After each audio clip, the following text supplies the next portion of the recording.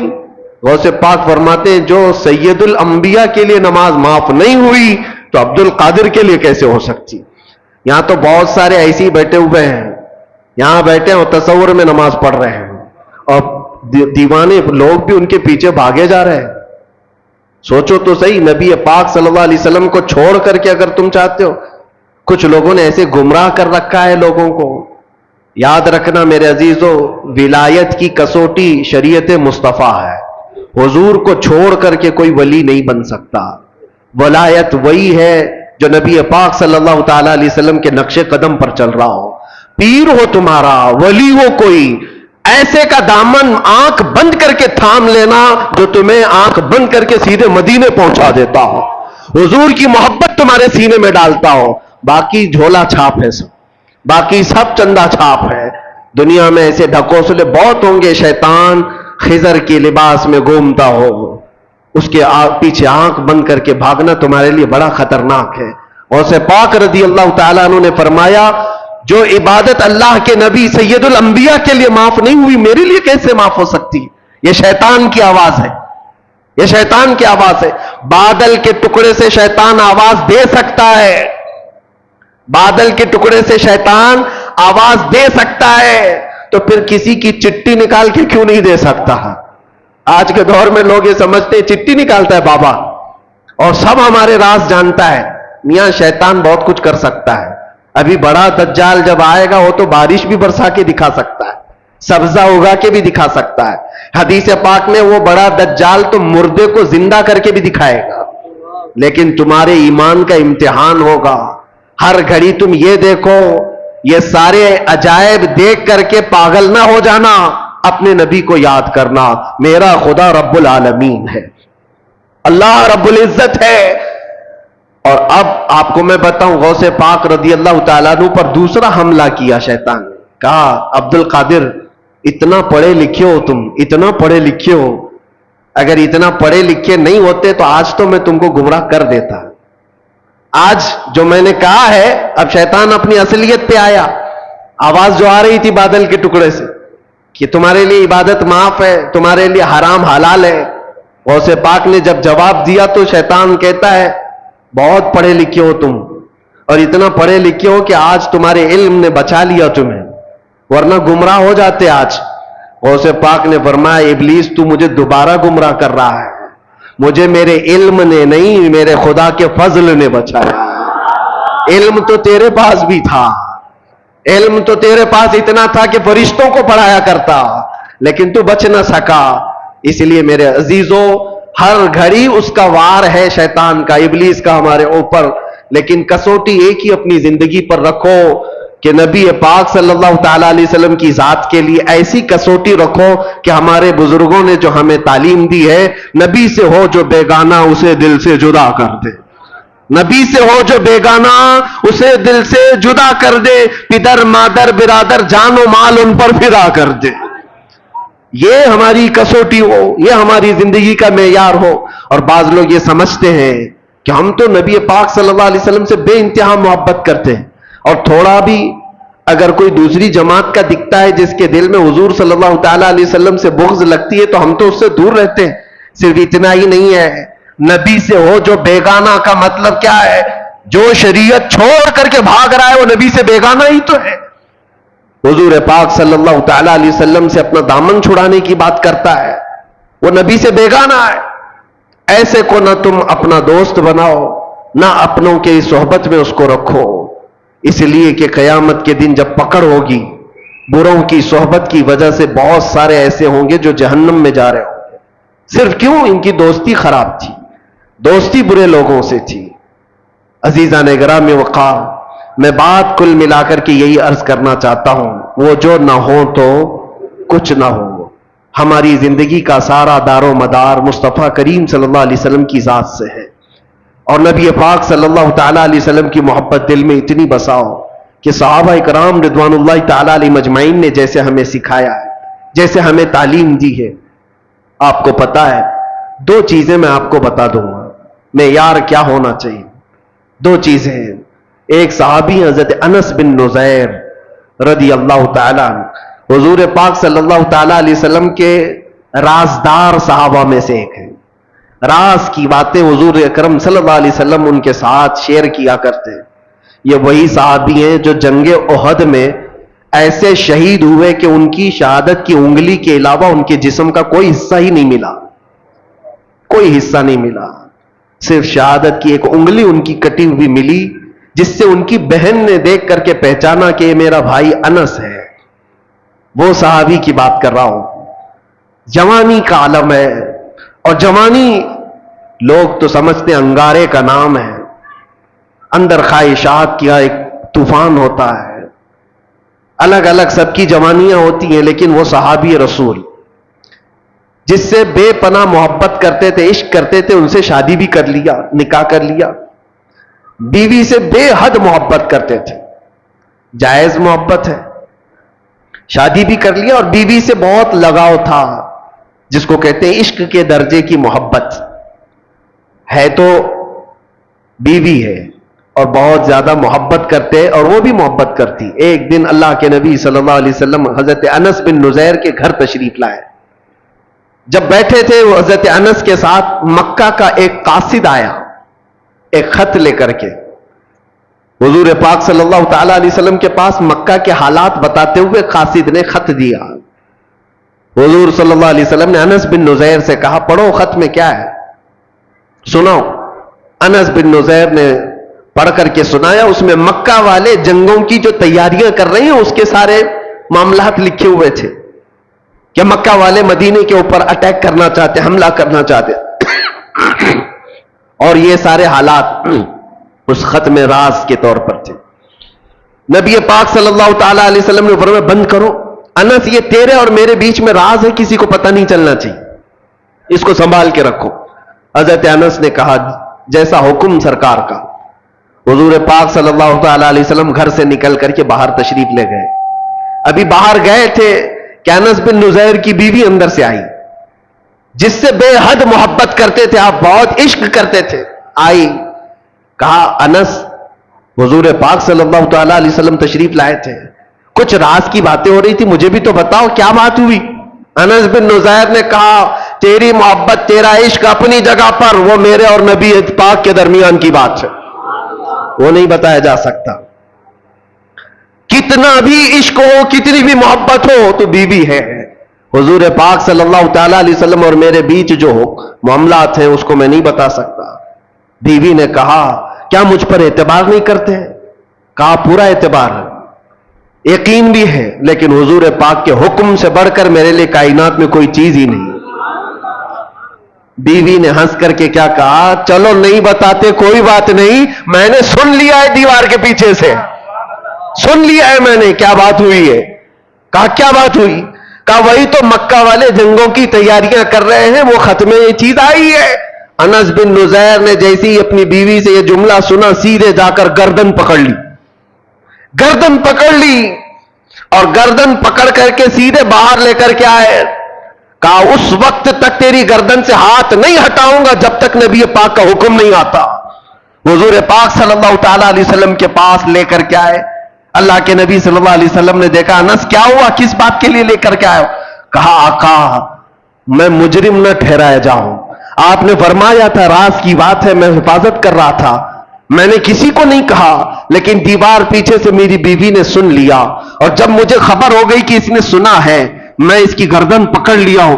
اگر سرکار کا حکم ہو تو میں یہاں ختم کر دوں یہ سارا معاملہ, تاکہ میں کل جرم میں نہ پکڑا جاؤں کہ نبی پاک کے راز کو افشا کرنے والا انس ہے, اپنی بیوی کی محبت کے چکر میں اپنے نبی پاک کی محبت کو داؤ پہ لگا دیا. یہ بات نہ ہے, اس لیے گردن پکڑ کر کے لایا ہوں. حضور نے فرمایا, ہاتھ ہٹاؤ, جتنا تم مجھ سے محبت کرتے ہو وہ بھی مجھ سے محبت کرتی ہے, جیسے تم رازدار ہو ویسے وہ بھی رازدار ہے, وہ صحابیہ ہے.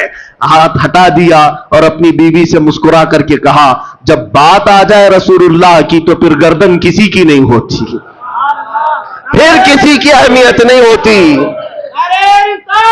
یہ معیار یاد رکھو ہمیشہ, دنیا کا عشق, دنیا کی محبت ایک جگہ پر, جہاں حضور کی بات آ جائے تو پھر کسی گردن کی اہمیت نہیں ہے, کسی کی کوئی اہمیت نہیں ہے.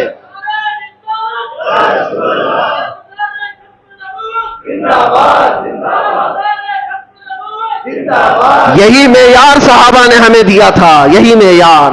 اور آج جو چیزیں ہمیں روک لیتی ہیں میرے عزیزو، یہ ہمارا کمفرٹ جینے کا شوق، ہمارا آرام سے رہنے کا شوق ہمیں بہت ساری قربانیوں سے پیچھے لے جاتا ہے. کیوں نہیں بات کرتے آج کوئی حضور پاک صلی اللہ تعالی علیہ وسلم پر اگر کتے بھونکتے ہو، کوئی خاموش بیٹھتا ہے یا کوئی خاموشی سے سنتا ہے تو صرف اس کے پاس ایک مجبوری ہے، بولوں گا تو میرے بیوی بچوں کا کیا ہوگا، میرے گھر بار کا کیا ہوگا، میرے جائیداد کا کیا ہوگا. میں پوچھتا ہوں کیا وہ صحابہ کے بیوی بچے نہیں تھے، ان کی جائیدادیں نہیں تھی، ان کے گھر بار نہیں تھے؟ عزیزان گرامی وقار، ان کے تو ایسے تھے جن سے وہ کمال درجے عشق کرتے، محبت کرتے، لیکن جب حضور کی بات آتی تو کہتے کل جہاں ایک طرف میرے مصطفیٰ کی محبت الگ ہے، اس کا مقام الگ ہے. حضور اکرم صلی اللہ تعالی علیہ وسلم سے یہی درجہ عشق ہمیں صحابہ نے دیا. اگر وہ چیز معاشرے میں آ جائے میرے عزیزوں، پھر تمہیں کوئی بٹھا نہیں سکے گا، کوئی تمہیں جھکا نہیں سکے گا. آج مجھے اس بات کا احساس ہے کہ میں جو باتیں کرتا ہوں اس سے لوگوں کو تکلیف کیوں ہے. بہت سارے خطیب ہیں، بہت سارے مقرر ہیں. مجھے ایک صاحب نے کہا تھا کہ آپ صرف مقرر نہیں ہیں، آپ صرف خطیب نہیں ہیں، ہمیں یہ دیکھنا پڑتا ہے کہ لوگوں کے اندر انفلوئنس کتنا رکھتا ہے، لوگوں کے اندر اپنا اثر کتنا رکھتا ہے.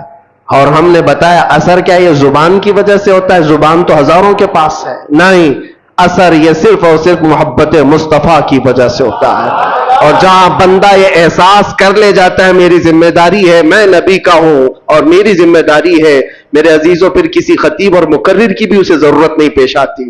وہ صحابہ اکرام رضوان اللہ تعالی علیہ مجمعین کو قربانیاں دینے کے لیے کسی نے اکسایا تھا، کسی نے ابھارا تھا. کیسے وہ صحابیہ کی بات جب میں یاد کرتا ہوں تو رونگٹے کھڑے ہو جاتے ہیں. جنگ کے میدان کے بعد آتی ہے حضور کی بارگاہ میں اور کہتی ہے سنا ہے میرا جوان بیٹا شہید ہو گیا، اگر آپ حکم دیں تو میں اپنے بیٹے کی لاش دیکھوں. یہاں خبر آ جائے کسی کے مرنے کی تو کیا حالت ہوگی. لیکن ایک ماں ہے حضور سے اجازت لے کر آتی ہے اگر حکم دیں تو میں اپنے جوان بیٹے کو دیکھوں. حضور نے فرمایا دیکھ سکتی ہو، جاؤ. میدان میں لاشیں ہیں، اس میں ایک جوان بیٹا خون میں لت پت اس بوڑھی خاتون کا نیچے ہے. لاش کو اٹھایا، کپڑے ہٹایا، جبہ ہٹا کر کے پیٹھ کو دیکھا، پھر بوسہ لیا اور سجدہ کیا. جو صحابہ کھڑے تھے پوچھتے ہیں اماں جان یہ کیا کر رہی ہو؟ کہتی ہے خاتون مدینے کی جب یہ جوان میرے گھر سے نکل رہا تھا میرا بیٹا، میں نے اسے وصیت کی تھی. سنا ہے کہ حضور پاک صلی اللہ تعالی علیہ وسلم پر وقت سخت آ گیا ہے، مشرکین سختی سے حملہ کر دیے ہیں. بیٹا یاد رکھنا اگر حضور کو چھوڑ کر میدان سے بھاگتے ہوئے مارا گیا تو میں اپنا دودھ معاف نہیں کروں گی. میدان چھوڑ کر بھاگتے ہوئے مارا گیا تو میں اپنا دودھ نہیں معاف کروں گی. اور میں نے سنا آج میدان میں سے بہت سارے لوگوں پر ایسے حالات آ گئے تھے کہ ان کو بھاگنا پر مجبوری آ گئی، وہ ادھر ادھر بکھر گئے تھے. مجھے ڈر یہ تھا کہ میرا بیٹا بھی تو بھاگتے ہوئے نہیں مارا گیا. میں میدان میں آ کر یہی تو دیکھ رہی تھی پیٹھ پر تیر کے نشان تو نہیں ہے کہ بھاگتے ہوئے اس کو پیچھے سے کسی نے مارا. پھر میں سجدہ شکر اللہ کی بارگاہ میں اس لیے ادا کر رہی ہوں میرے بیٹے کی پیٹھ پر ایک بھی نشان نہیں ہے، جتنے سب سینے پر کھا کر کے مرا. وہ مائیں کیسی تھی، قربانیاں اور ان کے بعد سامنے بچوں کی لاشیں ہیں اور وہ یہ کہتی اللہ کا شکر ہے کہ میرا بیٹا جمع مردی کے ساتھ گیا ہے. وہی مدینے کی خاتون ہے، وہ آتی ہے بارگاہ مصطفیٰ میں اور عرض کرتی ہے یا رسول اللہ کل مصیبت بعدک جلن، آپ ہیں تو پھر ہر مصیبت حل کی ہے. اے اللہ کے نبی آپ ہیں تو پھر ہر مصیبت حل کی ہے. اسی لیے اے نوجوانوں یاد رکھو ایک بات، دنیا ساری ٹھوکر مار دے لیکن آمینہ کا لال کبھی تمہیں تنہا نہیں ہونے دے گا. حضور پاک صلی اللہ تعالی علیہ وسلم کی محبت ہر جگہ کا آسرا ہے. یہ میرے تجربے کی بات میں بتا رہا ہوں. اگر ایمان نہ ہوتا اور حضور کی محبت کا یہ درجہ نہ ہوتا تو ہم جیل میں پتہ نہیں کہاں سے کہاں پہنچ گئے ہوتے، کس طرح کے حالات ہوتے. میں نے ایک دو نہیں سینکڑوں لوگوں کو پاگل ہوتے ہوئے اندر دیکھا ہے، ڈپریشن کے شکار میں خودکشی کرتے ہوئے دیکھا ہے اور لوگوں کو کفریات بکتے ہوئے دیکھا ہے. کوئی خدا نہیں، کوئی قرآن نہیں، کوئی دعا نہیں. جب نا امیدی اور مایوسی آتی ہے تو لوگ بفر جاتے ہیں، کفر بکنے لگتے ہیں، خودکشی کر لیتے ہیں، اور یا تو پھر مینٹلی اس طرح سے ڈس اپیئر ہو جاتے ہیں کہ وہ پاگل پن کے شکار ہو جاتے ہیں، مانسک سنتولن کھو بیٹھتے ہیں۔ یہ سب حالات دیکھ دیکھ کر کے ہمیں بھی احساس ہوتا تھا کہ ہمارا کیا ہوگا مستقبل، ہمارا فیوچر کیا ہوگا، جہاں پوری طاقتیں باہر لگی ہو چھوٹے موٹے لوگ کیا کر سکیں گے۔ لیکن میرے عزیزو ایک چیز سہارا دیتی تھی، ایک چیز سہارا دیتی تھی، جب آنکھ بند کریں گنبد خضرا کی روشنی سہارا دیتی ہے۔ حضور پاک صلی اللہ تعالی علیہ وسلم کی وہ آواز آج بھی ہر عاشق کو سنائی دیتی ہے کہ میں ہوں تو پھر ڈرتا کیوں ہے، خوف نہ رکھ رضا ذرا تو ہے عبد مصطفیٰ۔ اعلیٰ حضرت نے ہمیں یہ سکھایا ہے، خوف نہ رکھ رضا ذرا تو ہے عبد مصطفیٰ، تیرے لیے امان ہے، تیرے لیے امان ہے۔ ہاں ڈر آئے گا، خوف آئے گا، مصیبت آئے گی، لیکن وہ کچھ دیر کی ہوگی، کچھ دیر کی ہوگی۔ اسی کو ہم کہتے ہیں کچھ دیر کی خاموشی، اسی کو ہم کہتے ہیں ہر چیز آئے گی، مصیبت آئے گی، امتحان آئیں گے، کچھ دیر کی ہے۔ اس لیے کہ دنیا میں اللہ نے دستور بنائے رکھا ہے کہ رات آتی ہے تو صبح بھی ہوتی ہے، رات زیادہ دیر تک نہیں رہتی، سورج کو نکلنا ہے۔ اور آج امت مصطفیٰ پر اگر یہ اس طرح کے موسم آئے ہوئے ہیں کہ اس پر کالک لگانے کی کوشش کی گئی ہو یا گہن لگا ہو، تو چاند پہ بھی گہن لگتا ہے لیکن تھوڑی دیر کا ہوتا ہے، کچھ دیر کا ہوتا ہے، لیکن جب گہن چھٹ جاتا ہے تو پھر چاند اپنے آب و تاب کے ساتھ پھر چمکتا ہے۔ اور ہم سب کی زندگی کا یہی دستور ہے میرے عزیزو۔ ایمان والے ہو تو ایک بات یاد رکھنا، جہاں میں اہل ایمان مثل خورشید جیتے ہیں، یہ سمجھ کے چلو، جہاں میں اہل ایمان مثل خورشید جیتے، خورشید سورج کو کہتے ہیں۔ ایمان والوں کی مثال شاعر یہ کہہ رہا ہے، دنیا میں ایمان والے سورج کی طرح جیتے ہیں، ادھر ڈوبے ادھر نکلے، ادھر ڈوبے ادھر نکلے۔ ان کے لیے ہمیشہ کا غروب نہیں ہے۔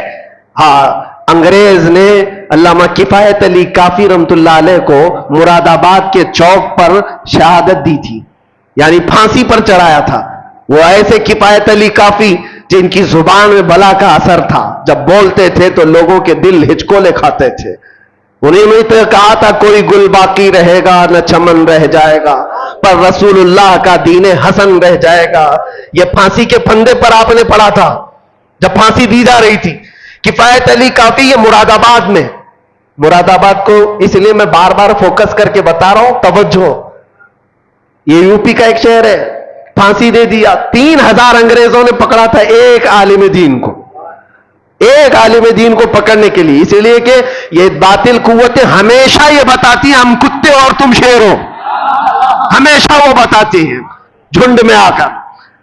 کفایت علی کافی کو جب پھانسی دی گئی تھی تو 8 دن تک جشن منایا گیا تھا، جشن منایا گیا کہ ایک ایسا بولنے والا یہ ختم ہو گیا، کفایت علی کافی چلا گیا۔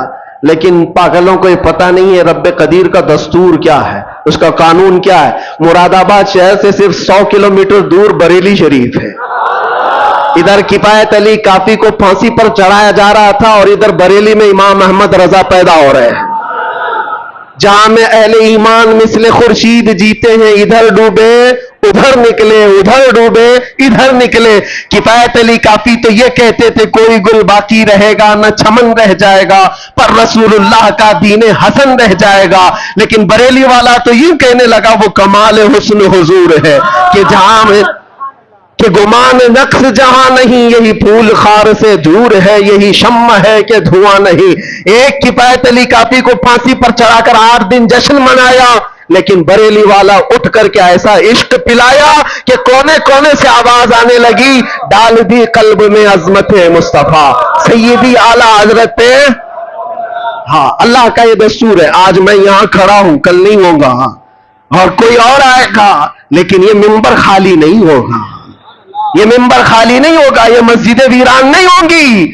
میں اسی مسجد کا امام، میں اسی منبر کا ایک خطیب رہا، لیکن میرے بعد لوگ آتے گئے جاتے گئے۔ کیا کسی دن نماز بند ہوئی؟ کیا کسی دن خطبہ ختم ہو گیا؟ ہم تو ذریعہ ہیں، اللہ تبارک و تعالی ہمیں یہاں پر وقت مقررہ کے لیے رکھتا ہے، اسی طرح سے ہمارے بعد بھی آئیں گے، لیکن یاد رکھنا اللہ کا وعدہ ہے کہ لوگ اپنے منہ کے پھنکوں سے چراغ خدا کو بجھانا چاہتے ہیں اور اللہ صبح قیامت تک اس چراغ کو روشن رکھے گا. لیکن ہم سب کی اور آپ کی ذمہ داری یہ ہے، ایسے جتنے بھی آئے ٹوپی پگڑی جبہ دیکھ کر کے نہیں پہچاننا، کبھی بھی نہیں. ہمارا معیار، ہماری کسوٹی یہ سارے لباس نہیں ہے، چال چلن نہیں ہے، چلت پھرت نہیں ہے، زبان نہیں ہے. ہماری کسوٹی صرف اور صرف ایک ہے. کسی کے اندر جھانک کر کے بھی دیکھو، گھس کر کے بھی دیکھو، ایک چیز ملنا چاہیے، وہ جو نہ ہو تو کچھ نہ ہو. وہ یہی کہنے والا حضور کے بغیر کچھ نہ ہو. اس کے اندر اتنی محبت اور اتنا عشق ہو تو پھر وہ کسی کسان کا بھی بیٹا ہو، ہمارے سر کا تاج ہے، وہ ہمارا امام ہے. عزیزان گرامی وقار، اسی کو میں خلاصہ کلام کے ساتھ آج یہ عرض کرنا چاہوں گا کہ اپنے حالات کو بھی بدلو. دنیا تمہارے انتظار میں ہے، دنیا تمہارے انتظار میں. تم نے اپنے اوقات کو کس چیز میں برباد کر رکھا ہے؟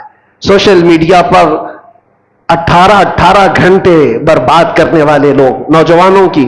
آپ کے پاس موبائل ہے، اس میں دیکھ لو کبھی کبھار کہ کتنے گھنٹے آپ نے یوٹیوب یوز کیا ہے، کتنے گھنٹے انسٹا یوز کیا ہے، واٹس ایپ کتنے گھنٹے یوز کیا ہے.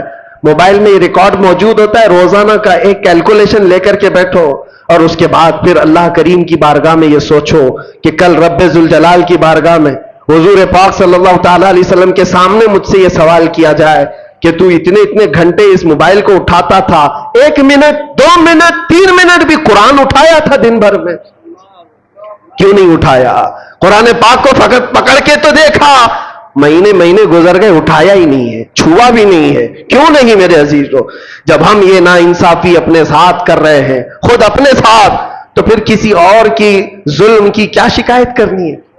کسی اور کے کیا واویلے مچانے ہیں؟ اپنے آپ کو بدلو. دنیا آج بھی تمہارے انتظار میں ہے کہ کہاں ہے وہ نبی پاک کا غلام جو نکلتا تھا تو اس کے چلنے کے انداز سے ہی مدینے کی خوشبو آیا کرتی تھی. آج میں چاہتا ہوں ہر جوان آ جائے، حضور پاک کی محبت کا واسطہ دیتا ہوں، حضور پاک کی محبت کا واسطہ دیتا ہوں کہ ہر نشہ کو چھوڑ دو، ہر برائی کو چھوڑ دو. وقت بہت کم رہ گیا ہے تمہاری زندگی میں بھی اور تمہاری نسلوں کے لیے بھی. اور امت پر جو حالات آ جائے، اسلام پر جو حالات آئے، بہت شارٹ پیریڈ ہے، بہت تھوڑا سا وقت ہے. کچھ کر جاؤ، کچھ اپنے آپ کو بدل ڈالو اور ایسا کر جاؤ کہ دنیا پھر یہ کہے. میرے خلاصہ کلام، میری گفتگو کا لب لباب یہ ہے، اٹھو قوت عشق سے ہر پست کو بالا کر دو، دہر میں نام محمد سے اجالا کر دو کہ محمد سے وفا تو نے تو ہم تیرے ہیں. یہ جہاں چیز ہے کیا، لوح و قلم تیرے ہیں. لبیک یا رسول اللہ، لبیک یا رسول اللہ، لبیک یا رسول اللہ. وآخر دعوانا الحمدللہ رب العالمین.